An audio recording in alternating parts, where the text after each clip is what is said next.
Kiriman jarum di kamar kos nomor 13. Yogyakarta, tahun 2023. Reno, seorang mahasiswa rantau yang cerdas namun pendiam, baru saja pindah ke kos Puri Asri.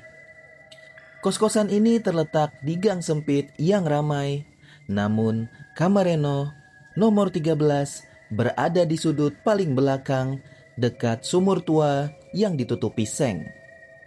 Awalnya, kos Puri Asri terasa seperti tempat yang ideal, murah, dekat makanan, dan penghuninya ramah.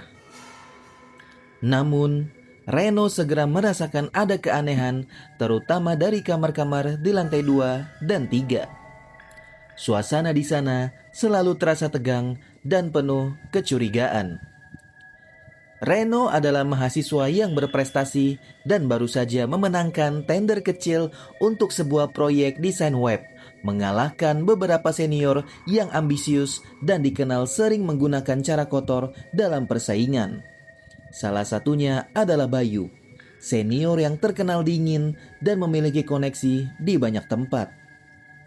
Setelah memenangkan tender itu, Reno mulai mengalami hal-hal kecil yang sangat mengganggu. Kunci motornya hilang tiba-tiba, laptopnya macet total saat presentasi, dan yang paling aneh, ia sering menemukan tanah merah kering yang berserakan di depan pintu kamarnya, meskipun ia sudah membersihkannya berulang kali. Suatu malam, Reno sedang belajar hingga larut. Tiba-tiba, ia mendengar suara gesekan pelan di balik dinding kamarnya, dinding yang memisahkan kamarnya dengan kamar kosong di sebelah. Suara itu terdengar seperti bilah pisau yang diasah perlahan pada batu. Iramanya monoton dan sangat konstan. Reno mencoba mengetuk dindingnya untuk menghentikan suara itu. Tetapi suara itu tidak berhenti hingga menjelang subuh. Keesokan harinya, Reno bertanya kepada ibu kos tentang kamar kosong di sebelah. Ibu kos tampak ragu-ragu. "Oh, kamar 12 itu? Sudah lama kosong sih. Penghuninya terakhir pindah mendadak.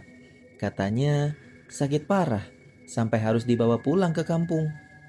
Jelas ibu kos, matanya menghindari tatapan Reno.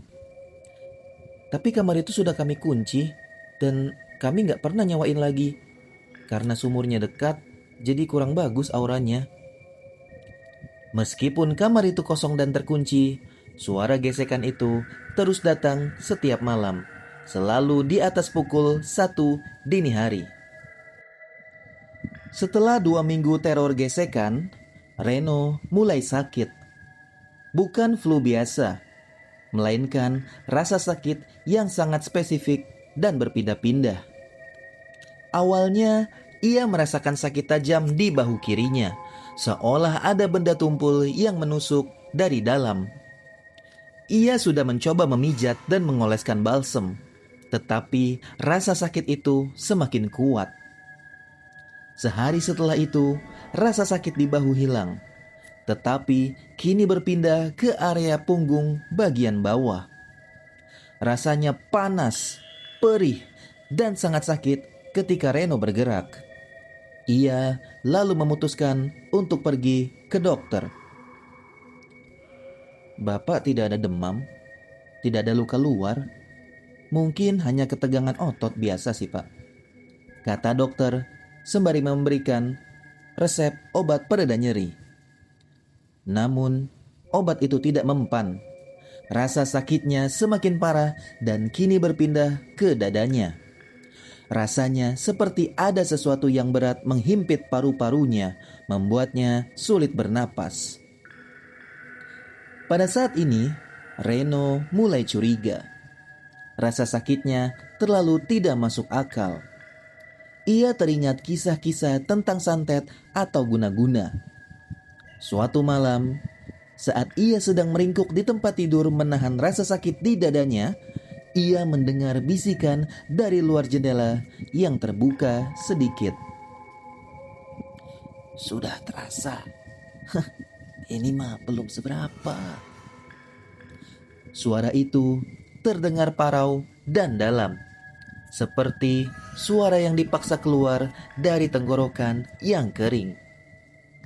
Dan yang membuat Reno menggigil, suara itu terdengar samar-samar mirip dengan suara Bayu, seniornya. Kepanikan Reno mencapai puncaknya. Ia segera mencari bantuan. Ia menghubungi teman-temannya yang tinggal di daerah itu, menceritakan sakitnya yang aneh dan suara gesekan setiap malam. Salah satu temannya, Siska, yang lahir dari keluarga yang masih kental dengan budaya Jawa, menyarankan Reno untuk menemui seorang kiai di pinggiran kota. Kiai itu seorang pria tua yang tenang dengan sorban putih di kepalanya. Begitu Reno masuk, kiai itu langsung menatap Reno dengan iba. Anak muda, kau sedang dikirimi sesuatu. Bukan dari bangsa halus biasa, tapi kiriman jahat dari orang yang menyimpan dendam besar padamu, ujar kiai itu. Kiriman itu berupa jarum yang ditanam perlahan di tubuhmu. Jarum itu akan terus berpindah mencari jantungmu. Begitu sampai di sana, tamatlah riwayatmu. Mendengar hal itu, Reno menggigil hebat. Ia menceritakan rasa sakit yang memang berpindah-pindah. Kiai itu lantas melakukan ritual sederhana, membacakan doa-doa. Setelah beberapa menit, kiai itu meminta Reno untuk membuka baju. Ketika disentuh oleh air yang sudah didoakan kiai, Reno menjerit kesakitan. Di kulit punggung Reno, di tempat ia merasa sangat sakit semalam, muncul benjolan kecil berwarna ungu tua. Seolah ada sesuatu yang ingin keluar dari dalam.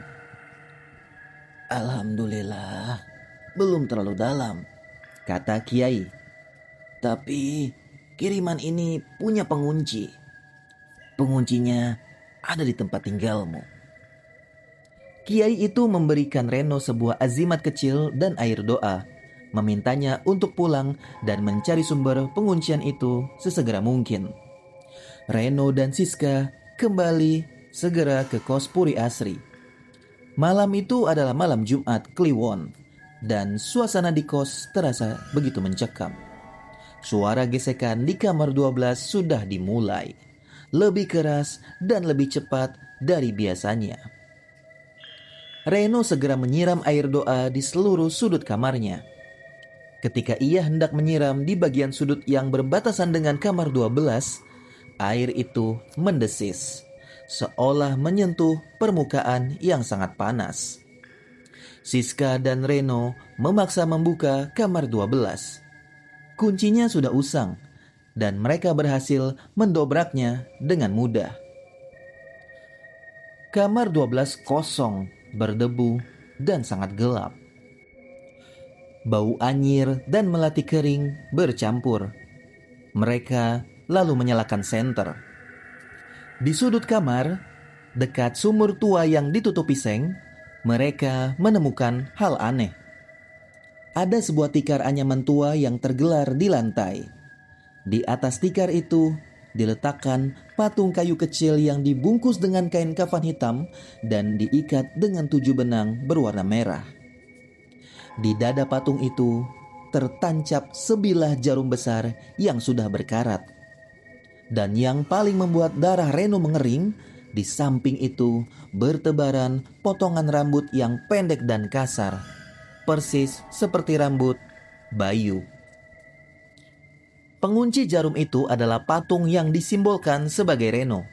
Diletakkan di kamar kosong, tempat yang menjadi jalur kiriman ilmu hitam.